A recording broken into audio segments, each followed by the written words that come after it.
Buyuk ajdodlar bizning faxrimiz.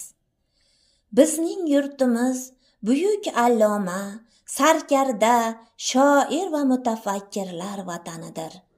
Biz vatanimiz nomini dunyoga tanitgan Abu Rayhon Beruniy, Al-Xorazmiy, Amir Temur, Alisher Navoiy, Mirzo Ulug'bek va boshqa ko'plab buyuk ajdodlarning avlodlarimiz.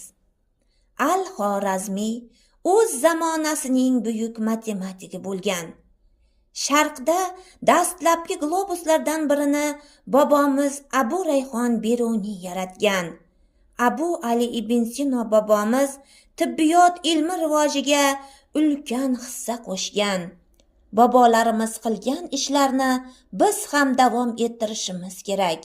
Biz ajdodlarimiz bilan faxrlanamiz.